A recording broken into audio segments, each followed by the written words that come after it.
flag of the United States of America, and to the republic which stands one nation under God, indivisible, with liberty and justice for all. Good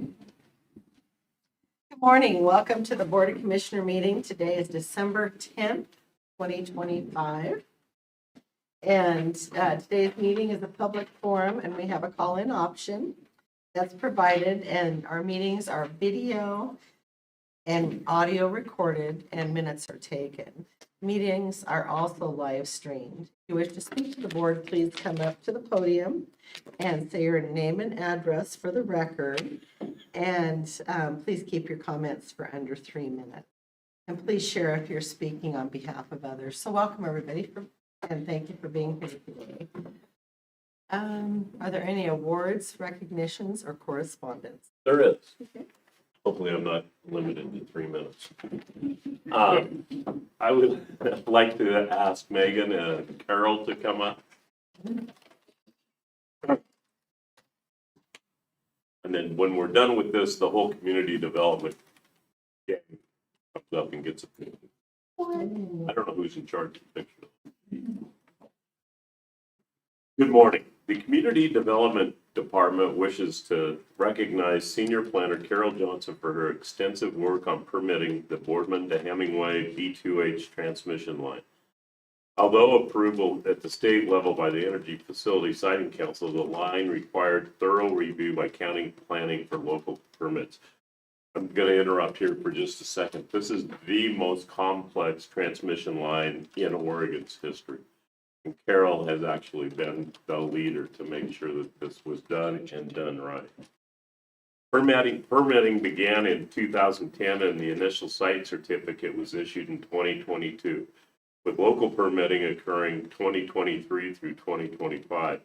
Carol not only stayed up to date on the permit progress since they were the very beginning, but also kept her fellow colleagues updated. The B2H project components within the Umatilla County include approximately 36.8 miles of existing roads, 49.3 miles of new access roads, 101 single circuit 500 kV lattice towers, 1 temporary multi-use area, 1 light duty fly yard, 2 communication sites, 41 polling and tensioning sites, and 1 temporary batch plant. For permitting B2H locally, Carol has written findings for 1 land use decision and 3 subsequent amendments. Carol reviewed submittals, requested changes, and researched ownership for over 50 tax lots and issued 34 zoning permits. This does not come close to calculating the number of hours she dedicated to fact-checking permits and the countless meetings with Oregon Department of Energy and Idaho Power staff. Carol juggled the many layers of permitting B2H while also completing her other daily tasks. We are incredibly grateful for her hours of dedication and attention to detail in permitting this large transmission line in its many ancillary components. Thank you, Carol, for all of your hard work and diligence. And on behalf do that again. Sorry. And on behalf of the commissioners, we hear about B2H everywhere, but we also hear about your work. So it's just been an amazing project and almost a lifelong or career-long project for you. But incredible, and thank you very, very much.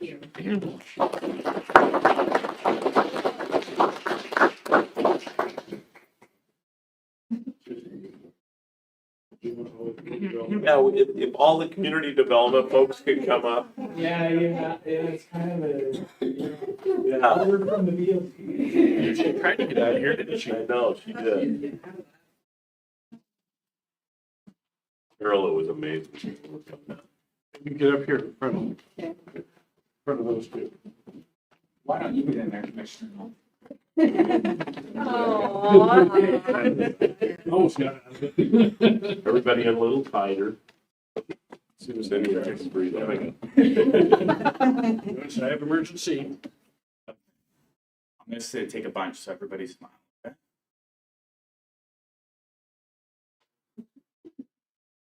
Kelsey, you're smiling over there. The photo. Okay, awesome. You never know when you're gonna have a photo op. Thank you. Thanks again, Carol, for sure. Okay, any other awards, recognitions, or correspondence? That's all I got. I'm good. Minutes of the previous meeting. So moved. Second. Been moved and seconded. All in favor, say aye. Aye. Aye. I didn't Excuse see me, that. I'm sorry. Are there any additions to the agenda? Public input and recognition of visitors. I know everybody today. So we'll move right into the business items. UCSO Payable.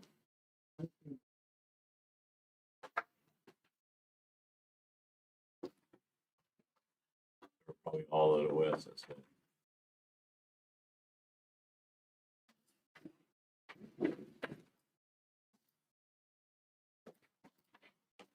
Good morning, Commissioners.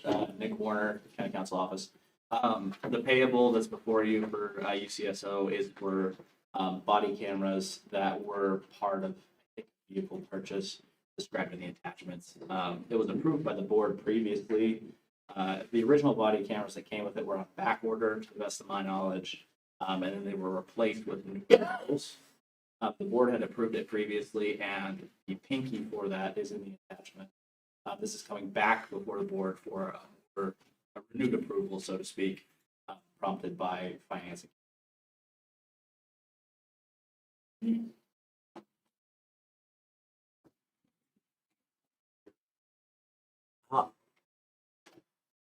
So are these not matched up with the vehicles now? They're disconnected from the vehicles? I'm not sure, to be honest with you. Basically, they forgot to bill us, Yeah. and they just now are starting to bill. Is it gonna end up being a bank or lease still? Right, yeah, like vehicles, but this is just a radio. Move for approval. It's been moved and seconded. I do have a comment. So they billed $9,423. They forgot to bill us, and now they're coming back and rebilling us for $12,555. To my knowledge, and I think this is shown in the attachments, the 9,423, to the best of my knowledge, was refunded. And I think that was for the previous model of camera. And then the newer one was the 12,500. That's correct. So the ones that were back ordered, we never did receive, but we did receive the upgraded V300 cameras according to the pinky. As far as I know, and my knowledge, the attachments kind of show that, and that's where I'm drawing this information. Yeah. It's Got in the attachments And I received. I'm with you. I picked that up too. I got that. The part I didn't know for sure, maybe. I guess I'm still confused. Is it part of, is it a lease program or are we just buying these?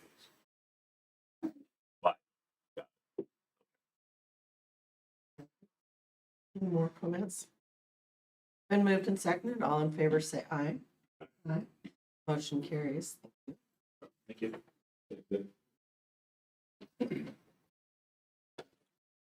Pumpkin Center parking restriction.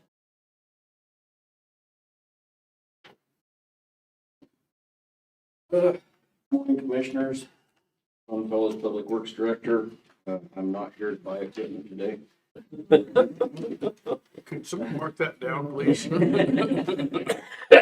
So, what's Don't make before me the laugh. board today, we received a request for no parking signs on 4 different locations on Punkin Center Road and 10th Street down in Hermiston. And we went and did a little research on them, and this is the what we came up with as the sign placement for the locations. Limit the parking in those areas. Say thank you. My phone went.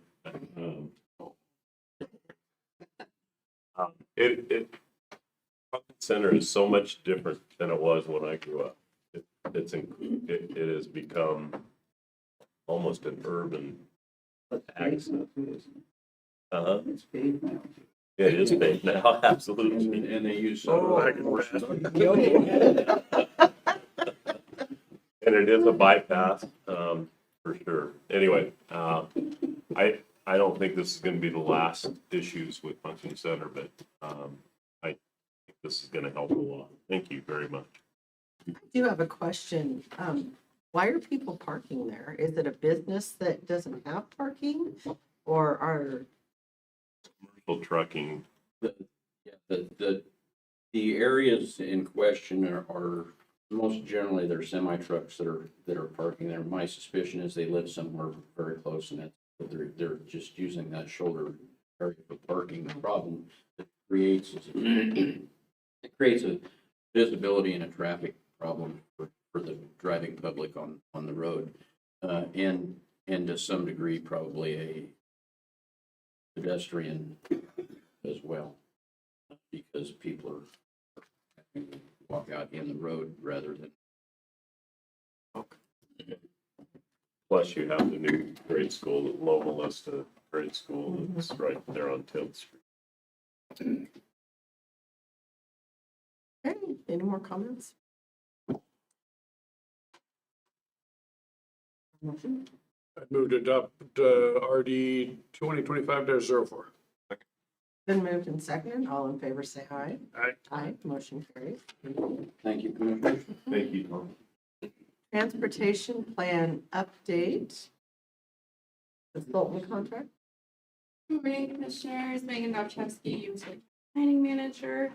Our STIF transit program is guided by a Human Services Coordinated Plan, and that's required to be updated every 5 years. Our last update is just recently hit the 5-year time frame. So the Commissioners allotted $150,000 for this planning effort in our current biennium. Staff sent out a request for proposals. We received 2 proposals, one from Fern Piers and one from Kittleson and Associates. A small group, including transit staff, a representative from Kayak, and our STIP committee chair, evaluated and scored the proposals. Cost was a factor in the scoring, as well as other things that were based in the RFP. Fern Piers scored higher, although their proposal was more expensive. But the group felt that the value was there to spend the extra money for the plan, and it's within our budget. Staff are recommending that the board grant the consulting contract to Fern Piers for a contracted project amount not to exceed $148,000. You know,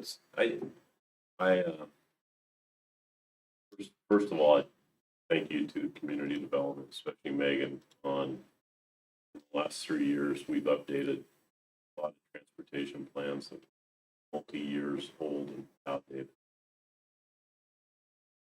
That's a lot of work in a consolidated amount of time. What I was gonna say is, Fern Piers is a great transportation study. I think it's kind of cool that we're able to use more than just one. It's not just Kittleson, it's just not SVT, it's not just Anderson Ferry. I think having those different sets of eyes on these type of studies. Anyway, I'd move for approval. Been moved and seconded. All in favor, say aye. Aye, motion carries. Thank you, Megan, and your whole team for all. I have the next one. Transit district consultant contract. So this is another STIF transit plan that we sent out for proposals. This is for forming a joint transit district with CTYR. So this is another project that was included in our most recent STIF formula fund plan. And so the commissioners allotted $300,000 for this planning effort. And the effort would also include pursuing legislative changes to state statutes to actually form this district. We sent out a request for proposals on October 8th. We received 1 proposal from Kittleson and Associates.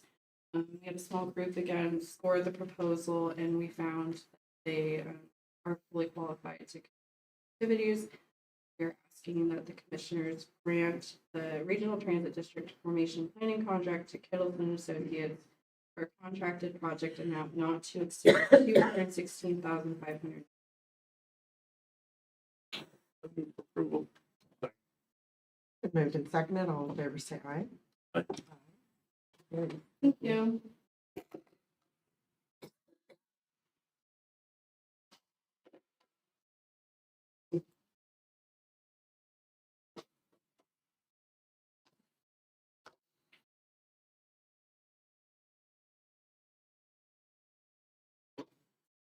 Morning. Bob Walder, Community Development Director. The next item before you, Commissioners, is for providing a comment letter on the rulemaking that Oregon Department of Agriculture recently conducted for the WAMA. And planning staff from Umatilla County as well as Morrow County participated in the rulemaking. And these proposed rules are expected to impact farmers, ranchers, and landowners within the WAMA. And so the counties have been working together to address, they've identified some items in the rulemaking that would like been shared with the Oregon Department of Agriculture, the commission, when they consider rule. Letter is before you today. I am extremely, first of all, the rulemaking has been challenging at best. I continue to say I think that some of these rules are outside of the legislation as it was proposed. Hopefully it doesn't litigate it outside what the legislature proposed. But I think ODA is hearing that from a lot of people. Hopefully this letter will help reinforce that. So I move for approval. Second. Been moved and seconded. All in favor, say aye. Letter of support. Thanks, Commissioners. This next request is for a letters of support request we received from Umatilla Electric Cooperative. So one of their subsidiaries, Umatilla Basin Properties, is applying for Business Oregon's Child Care Infrastructure Fund grant program. This is the third round of funding for that program. You may be aware UEC does have a child care facility that they've successfully developed. And this would be a second facility in the west part of Umatilla County, which is very much in our community. So this is a letter of support for their application.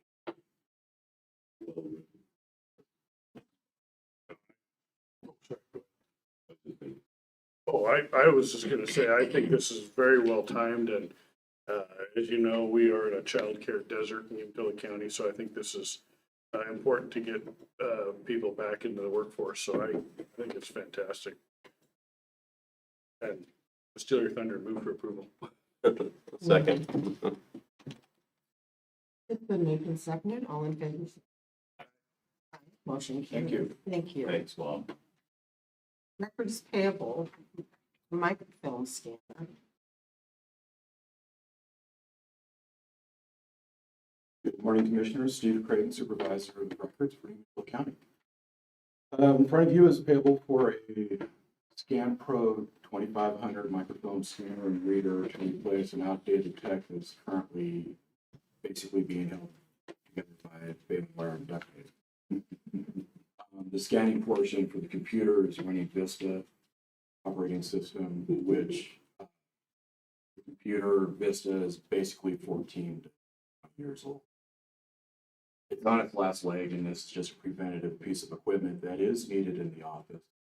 It's basically being used once or twice a month for those images that are lost in the Helion system or weren't digitized correctly.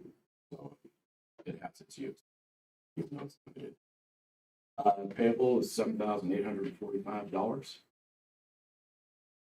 Is this gonna take any additional training, or is it basically operating? It's basically operating the same. It's a smaller footprint as far as what it's placing. And it's also being able to hook up, use a computer with Windows 11, so we can back to county network system.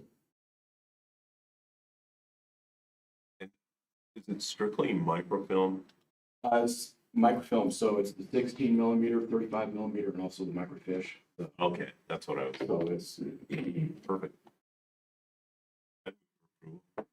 Second that.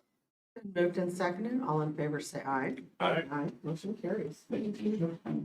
Maintenance payable, landscaping services. Good morning, Commissioners. Dan Lanai, Director of Administrative Services. And I remember which one I have two in my hand here. Okay. Before you is the payable for Munez Landscaping for $6,200. This payable actually has 3 invoices in it. The leaf cleanup, the end of the season lawn mowing, plus the leaf cleanups were in December, and they've done that a couple times, and they trimmed the hedges, or the shrubs, I should say, not hedges. So it is actually over $5,000, which requires board approval. The normal bill is about $4,100 a month, but this one had the extra trimming and leaf cleanup with it. Move approval. Moved and seconded. I just wanted to comment how nice it looks. Flower beds. It looks really Yeah, nice. the landscaper Munez, he does a pretty good job, sure does. We also have them out there at community corrections in the jail too. They do the landscaping there, juvenile, guardian care, and around the health department. It's been moved and seconded. All in favor, say aye. Aye. Motion carries. Thank you. Thank you.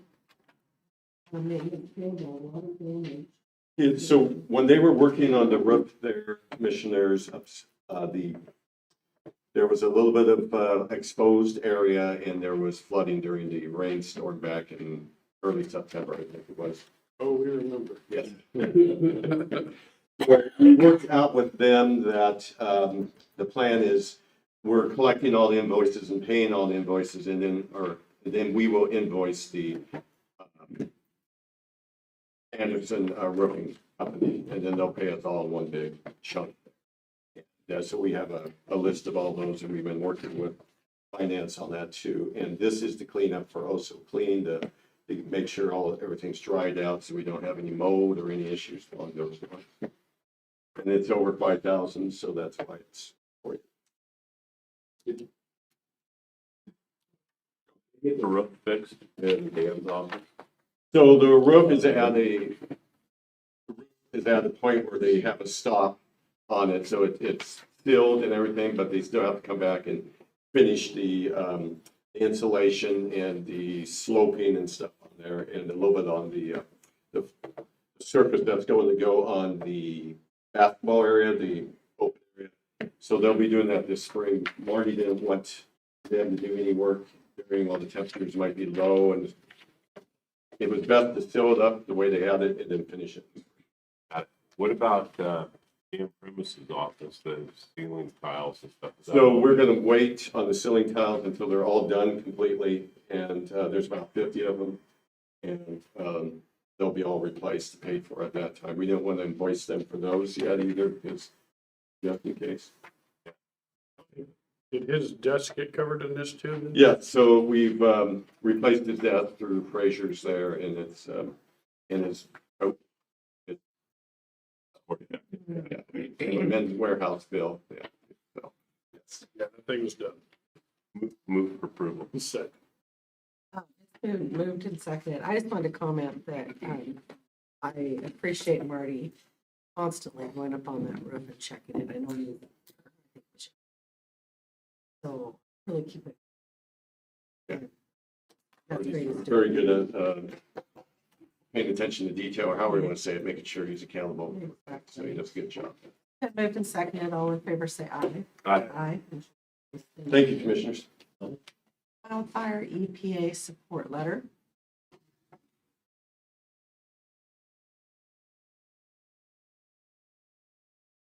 Morning, Commissioners. Sage DeLong, Umatilla County Emergency Manager. Before you is a support letter for the Post-Wildfire Environmental Emergency Assistance Act that is being introduced by their staff reached out to me and asked if we would support a letter for this act. So before you, that support letter, there's the support letter. So why this act came about is during the Rowena fire that you guys are probably aware of that happened in the historic Columbia River Highway. They were given an FMAG, which is the Federal Mitigation Assistance Grant for fires. But under that act, there is no emergency assistance or anything with it. So they had multiple homes destroyed, industry destroyed, and there was no help for cleanup. We've had those FMAG before, and I wasn't aware if you did not get a major disaster declaration that assistance is not provided to you. So they're still going through that process. Probably you guys are probably aware of that through their commissioners. Senator Merkley introducing a bill that would amend the Stanford Act, introduced that if an FMAG is given, that there would be environmental assistance with that. But it's not just wildfire, right? It's an emergency. This one specifically is This is specific to fire. it's specific to FMAG. So that's kind of the issue, is that with any other major, with any disaster declaration that happens, usually the assistance comes because, but with an FMAG, just specifically to fires, there's no environmental tangent to that. So that's what kind of made this come about, because you have an industrial, you have 56 homes burn and cars and everything. I mean, you're talking about septic systems to all kinds of ways. So I would just, my suggestion is to make sure you get a county letterhead. Nice job. Seconded, and we just saw that, and they're still working on that. yeah, their EM there had to step away from multiple committees just to handle this one issue. And my fear is, if something like that were to occur in Umatilla County without this kind of federal assistance or guidance, we're kind of left up to our own on. Well, both counties kind of walked away from it until the state committed them, because they didn't have the funds. Been moved and seconded, all in favor, say aye. Aye. Motion carries, thank you. Fair payable, electrical. This. This payable was before the board by county council. It's about $5,000 for approval. It's for electrical work by Shelco Electric during the Umatilla County Fair. I'm not entirely certain what work was done. It was submitted. Cover some of it. There was cables that needed to be built. Elko does not just that. They also did the temporary power board for the blowers. And then at the back corner of the VIP tent, they put that new spider box. Okay. So I'd move for approval. It's been moved and seconded, all in favor, say aye. Motion carries. Thank you, Nick.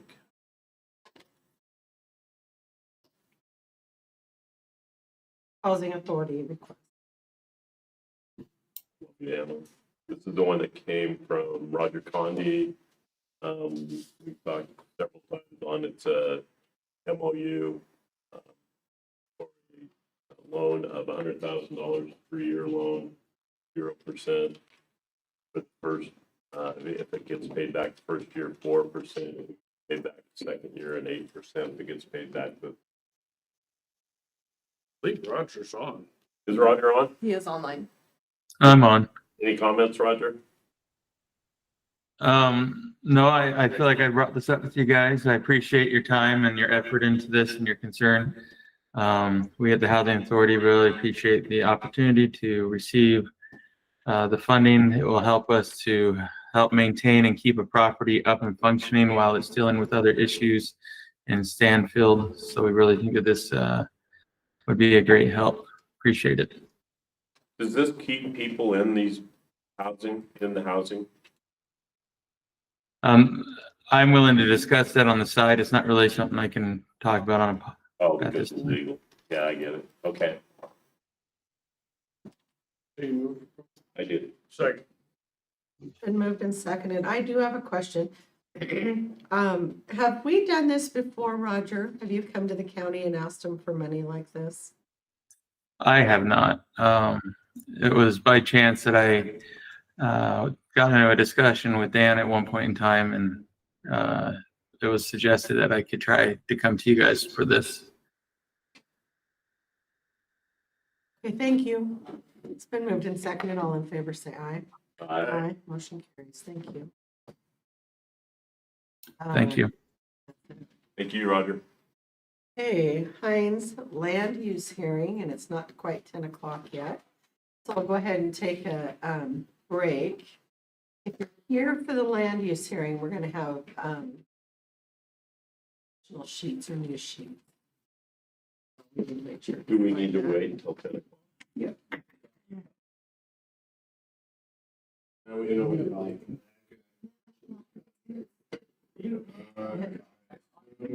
we ready? Okay, we're going to call this meeting to order, and this is a public hearing.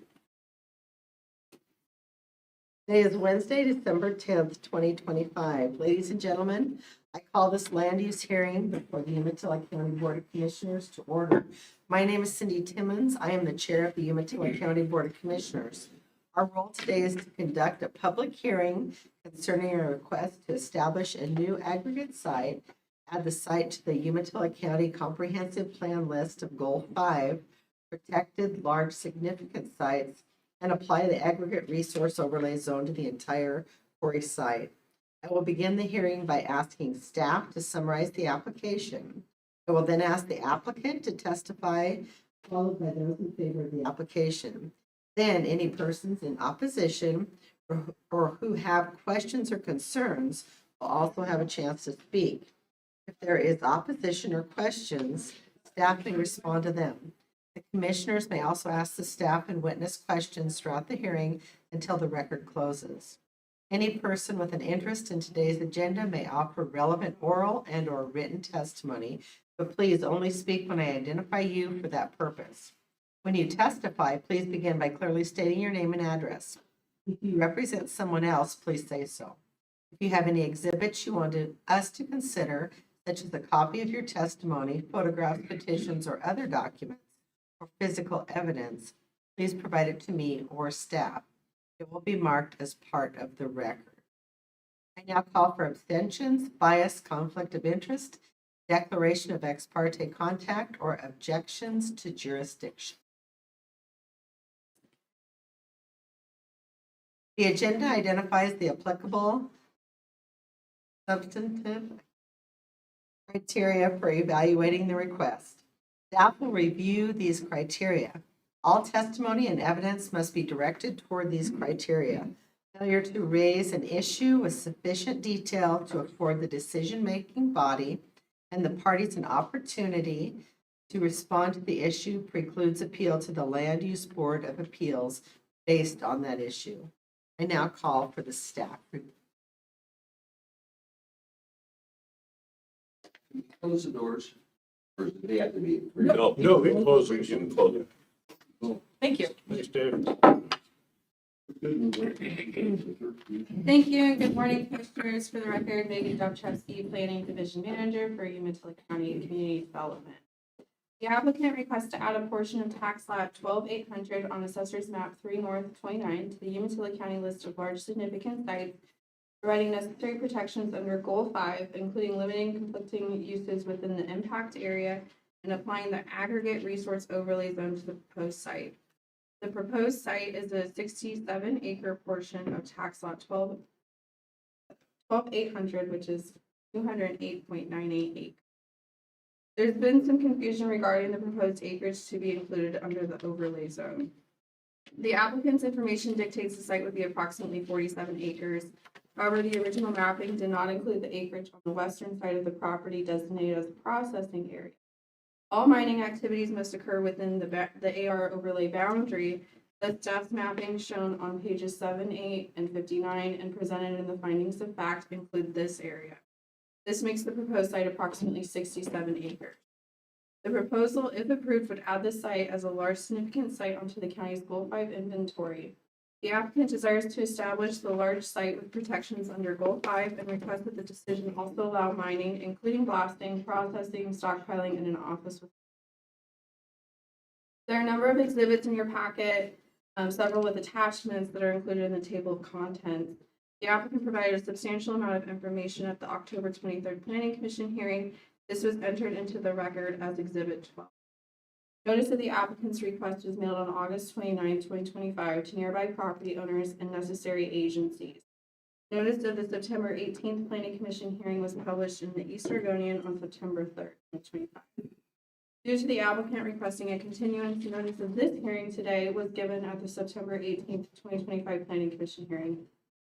The criteria for approval are found in Oregon Administrative Rule 660, Division 23, Sections 40 through 50, 660, Division 23, Section 180, subsections 3, 5, and 7, Oregon Revised Statute 215-301, and Umatilla County Development Code Sections 152-487 through 48.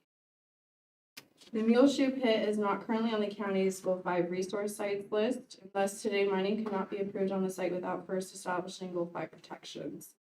Should this request be approved to list the site as a significant site under Goal 5 and allow mining, staff are requesting that a condition of approval be imposed to close the previous 1989 conditional use permit, which allowed mining within a 1-acre area. This will alleviate future confusion when reviewing development at the site. Umatilla County has the precedence in permitting existing mining sites that are not on the county's list as significant sites at the time expansion occurs. This is pursued through the Goal 5 process with the current state requirements. As stated within the findings document, although the applicant is requesting to expand their existing permitted boundary with the CUP, this type of expansion does not meet the Oregon Administrative Rule definition of expansion of an existing site. Thus, staff reviewed the application as a new aggregate site. The process for approval by the county involves review by the County Planning Commission with the recommendation to the Board of County Commissioners for a final decision. As I shared previously, the applicant presented Exhibit 12 to the Planning Commission. Based on this new information, the Planning Commission made additional findings and unanimously recommended approval with an 8-0 vote with changes to the presented conditions of approval. The presented findings of fact represent the recommendation made by the Planning Commission. Staff have provided the conditions of approval that were presented to the Planning Commission on pages 2 and 3 of your packets. Those shown with strike-through text represent the language recommended to be removed, and language recommended to be added is provided in underlined text. The clean version is found in the findings beginning on page 54 of your packet. The board may accept the Planning Commission's recommendation of approval as presented, may modify the conditions of approval, or may deny the application by making new findings of fact. The decision made by the board is final unless timely appealed to the Land Use Board of Appeal. You have a quick correction, just a typo in the final findings document that was found after your packets were provided. There's several incorrect references to Exhibit 11. This is actually to Exhibit 12. So those changes have been made in the final document that would be if the decision is made as presented. This concludes the staff report unless there are any questions for me. I do have a question, Megan. Throughout the packet, it was indicated that you didn't receive a complete application. Did you get all the parts and pieces of the application? So it was initially submitted in December of last year, 2024. Staff deemed it incomplete. A substantial amount of information was presented in Exhibit 12 at the Planning Commission hearing, and the Planning Commission found that made their application Thank you. I think this is as complete a Gold 5 packet as we've ever received, both to the applicant and to planning. Great document. A lot of work went into this for Yeah, a sure. lot of work went into this. Okay, thank you, Megan. Thank you. We will now call for proponents, the applicant and/or representative.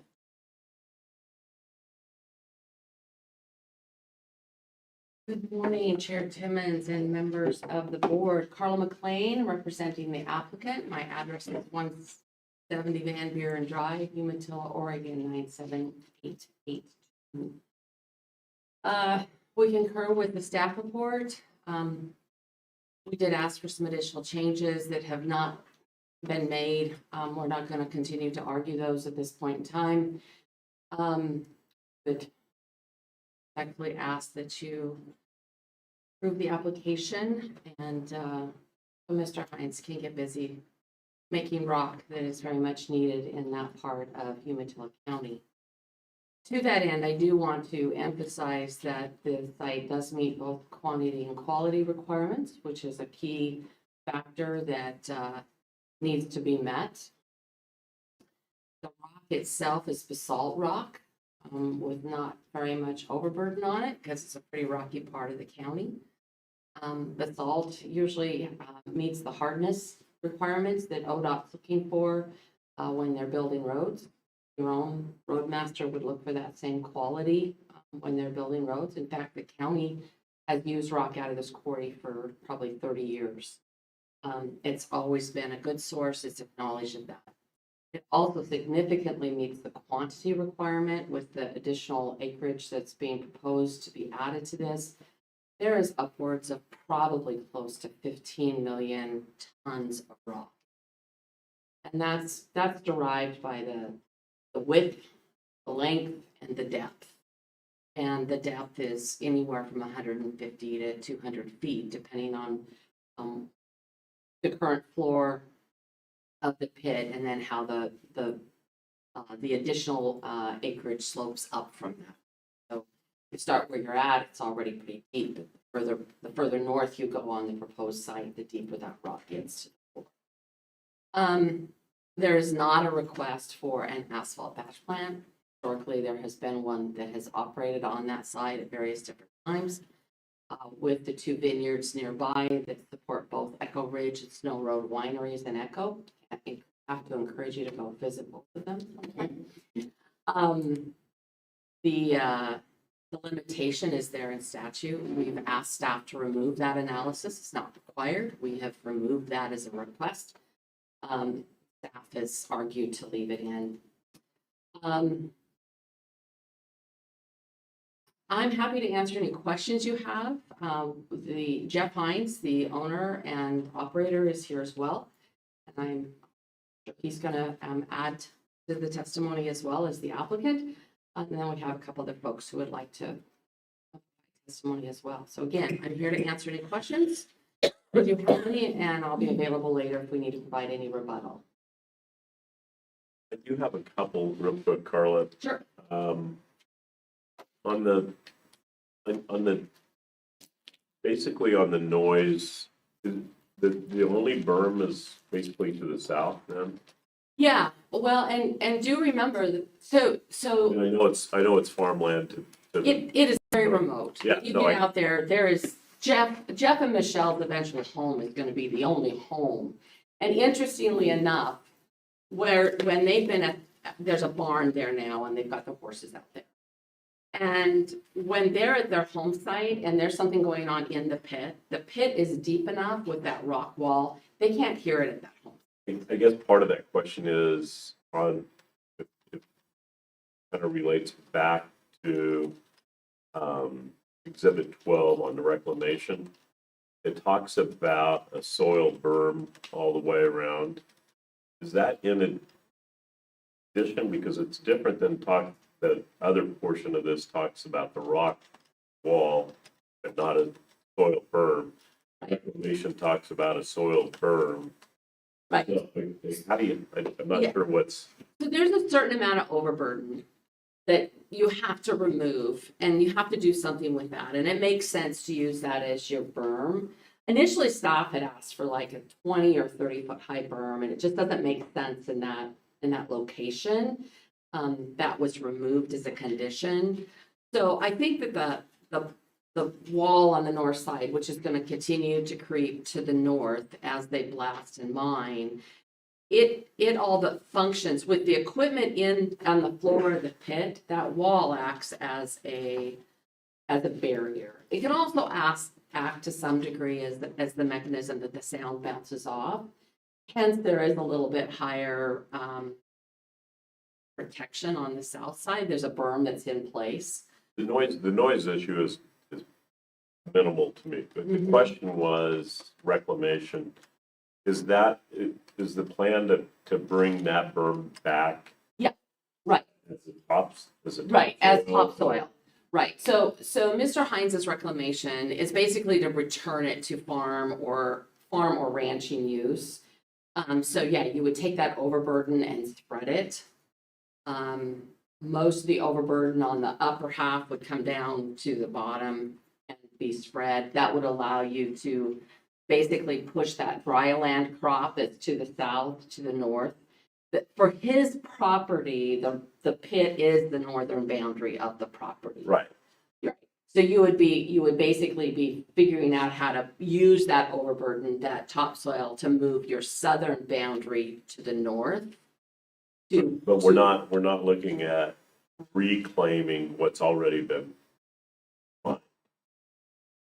So there is a requirement in dogamy, and I'm no dogamy expert. There is a requirement in dogamy that you reclaim the site from the perspective of your slopes on your rock edges have to be at a certain, all that has to happen. Right. No, I'm still not getting to what you're asking, am I? No. Sorry. This is an existing pit. It is. So the reclamation only talks to what will be mined in the future. No, at the time they do reclamation, they have to reclaim the entire site. Yeah. Yeah. So those things around slope on your rock faces, that will be a requirement at the point of reclamation. Spreading that overburden and recapturing the ability to farm on the south side of the pit will be a component of reclamation. All of those things will happen. Yeah. But with the amount of aggregate to mine, I mean, unless there's somebody really, really, really small in this room, none of us are going to be around at the point of time reclamation happens. Got it. You said you had a couple questions. Well, that was it. Oh, okay. And matched up to the noise. Yeah. Okay, perfect. Thank you. Thank you for your time. Thank you, Carol. Hey, other proponents? Here's a proponent. There you go. I can answer your question. Jeff Hines, 210 West Main, Echo. Yes, to answer your question, we're going to reclaim it. As a matter of fact, I've already reclaimed some of the old stuff. Right. It's an The ongoing stuff in the process. middle has already been reclaimed. Yeah, so as the pit grows to the north, right now that there's a permit that we have for an existing easement for my neighbors. And so the old easement is going to come out. In other words, the old road is going to come out. And it's real close to the edge of the pit. It was the property line from Dick Snow to Ron Holdman, which now was Lloyd Piercy. Well, I purchased that piece of property, and that was what took so long to get this thing going, is because to get the purchase and the land agreement all together. Well, now that's all been happened. Well, we had purchased another 49 acres to the north. And then on that 49 acres, well, we got a permit to put a road in for the new easement. So that is the north side boundary. So as that road's built, it'll come down as a 2-to-1, which there's probably a 60 to 70 foot face on it now that's already been performed. In other words, I started building the road a year ago. I stopped after we were. So that's been done on the north side reclamation will be completed long before the pit is ever even done. In other words, so the north side. So the other side, that farm field's just gonna keep growing across, is what it's gonna do, as we can, not need the room. So will you mine from southeast to southwest then? I will mine towards the north from the southwest towards, or south, oh, you're right, southeast to southwest. Okay. That's correct. That's correct. So we're gonna try to mine the rest of the old snow pit first. Yep. And then move on to, the new portion. Gotcha, okay. That's all I got. Good, thank you. Thank you, Come sir. up just to answer his question. You didn't have anything else to say? Well, I appreciate your help. I appreciate your help. I hope it all goes well. So, thank you. Other proponents?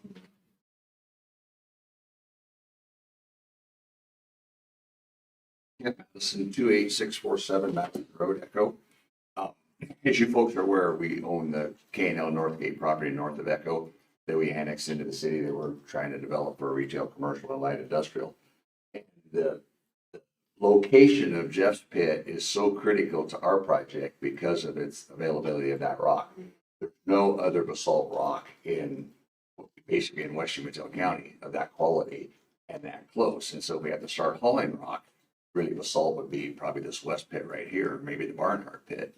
Just your cost goes up dramatically. So that pit's vital to us in the development of what we need to do at Echo. So I would encourage you to proceed with that as quick as you can. The other comment I had about your conditions is you have a 1 year, if the pit's inactive for 1 year, then you have to go through this whole process again, which is incredibly miserable. And I don't think that's quite how it works. well, there's go to like section 12, I think it's number 12 or something like that on the conditions. Exhibit 12? No, just right there, up just a little. No, so no, go up, go the other way, and down there. Whoa, you went too far. Go back. Go up now. Whoa. Number 14, if the site was laid inactive for a period greater than 1 year, a new zoning permit must be obtained. And I just look at all of us in this room and we're all of the age that we may be incapacitated for 1 year.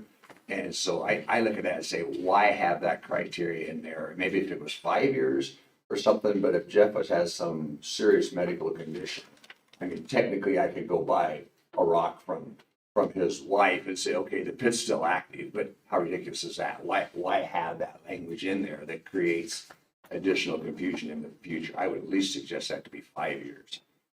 I'll let staff address that. Okay. But other than that, I think you're confusing zoning with the goal itself. it could be. Okay. But I can't emphasize the importance of having that pit in West Umatilla County, and there's no better location than 2 miles out of town in the middle of the farm ground in dryland wheat country when I drive past 2 pits, 10 feet from the road as I come in Westgate. So it's a great spot. Please issue it so we can get building on our projects. Thanks. Thanks, Glenn. You could address that question. Maybe after Dave. Okay. David Slatt, I'm going to give you 2 addresses. I have 2 quick testimonies. So I'm going to start out with the city of Echo. David Slatt, P.O. Box 9, Echo, Oregon. So as the city administrator for Echo, I work with all of you, everybody in this room pretty much at one point or another over certain things. And one of the things that I want to emphasize is the importance of the rock pit to the city of Echo. Without Mr. Hines' rock, would be gone. That is a fact. Some of you, all of you that were part of the flood know exactly what I'm talking about. The south end of town, this property I'm not so worried about as much as the church, the Sather property, those types of things, like the Mills property. Mr. Hines was there and did those things. And so in my book as a city administrator and as a citizen, that type of need and that type of importance drives home the fact that this pit is very, very important because not only will that happen again, we have high water today, right? But Lake Echo is holding water in because of the rock. It's doing well. And I say that heavily is the fact that we live in a basin where this is going to happen again. So Mr. Madison's project is critical for the growth of the community. That rock base is critical to the community. There are construction companies that are looking for the rock. They come by and ask, was the rock pit open yet again? Is Mr. Hines available? I give him his number and say, no, it's not open yet. We're going through the process. So I can't emphasize enough as a city administrator representing the city of Echo, how important it is that you pass this and get this going to Dugami so we can get through that process and get that thing open and get back to business of crushing rock and doing what's right for the community. Testimony number 2, David Slatt, City of Stanfield, 970 Tinley Street. Jeff is my friend.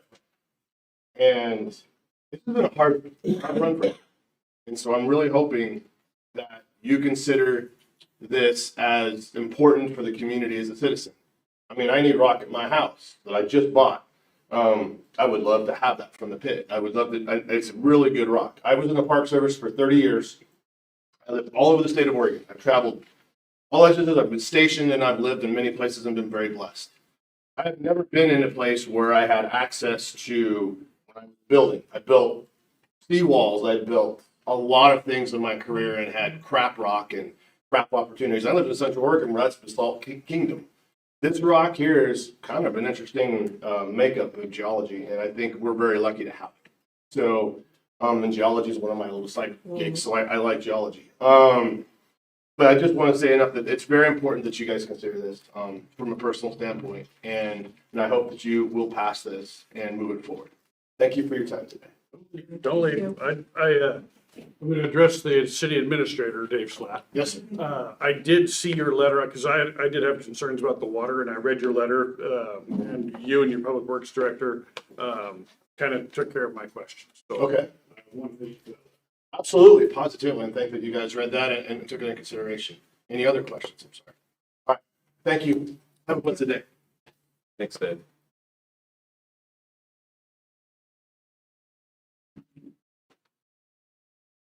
Mark Martin, 1695 Northeast Gillespie Lane, Hermiston. Morning. Good to see you all. So I'm actually going to kind of beat Jeff and Dick Snow up a little bit, and I'm also going to talk in favor of Jeff and the rock source that he's got out there. Being a contractor in Umatilla County out of Hermiston for over 30 years, being a family member of an excavation contractor for over 50 years, this pit has been a source for us for a number of years that we've used. When people talk about the quality of rock and what the rock is, you can't find, we have not ever been able to find in this area any rock any better that both builds road bases like it does, foundation bases like it does.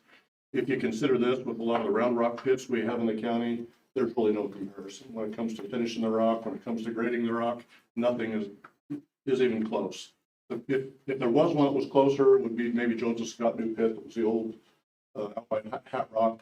But just the proximity and location of that, if we talk about the Southwest, especially along the I-84 corridor, it's almost cost prohibitive to haul that rock to the stores. So this is really a unique pit in West Umatilla County that's really needed. If I had to beat some people up, Dick Snow, I can't believe that this was only permitted in 1989. First off, I can't believe it probably new regulations that came into effect is why it was regular at that time. The other thing is I can't believe it was only limited to 5,000 tons. That's what the report says. I believe in 1989, later 1989 is when Dugami really came about, and why it wasn't included in the Dugami Gold 5 at that time, because it was a new source in 1989. I don't understand why they didn't have it. So, shame on the state, shame on the county, shame on the process. That's what I'm going to say there. So it should have, in my opinion, it should have been part of the Gold 5 at that point. When I look at the other owners of a lot of these pits around here, I look at their large corporate entities that really don't support our community like Jeff and Michelle. When you look at the Snow family, when you look at the Hines family, at least their money goes back in to support our kids. It goes back in to support our communities. And a lot of those other rock pits and rock sources and what have you, not that it has anything to do with the price of rice and rock, but just the sheer character of those individuals really support it. And I hope you guys can find it in yourselves to support this endeavor.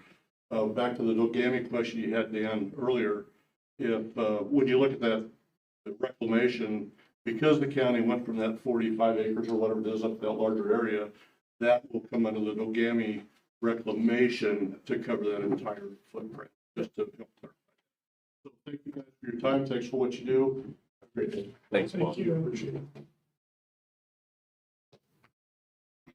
Okay, any other proponents? Actually, I want to hear from Megan. Is she gonna talk about that?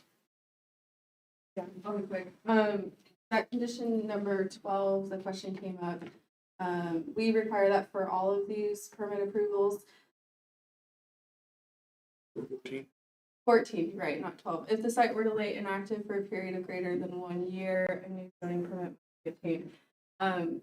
The state statute and administrative rules actually define active, and having a rock source piled up on the property is included in that active. So basically, if there's no rock being stored on the property, there's no equipment, no rock being pulled out of the property, basically it doesn't look like it's being used for 1 year. They have to get a zoning permit to start mining again. And a zoning permit is our over-the-counter permit. They wouldn't have to go through this whole process again. No. Just a counter. Okay. Got it. But if they're storing gravel, all of that. It's is active. Active. Yep.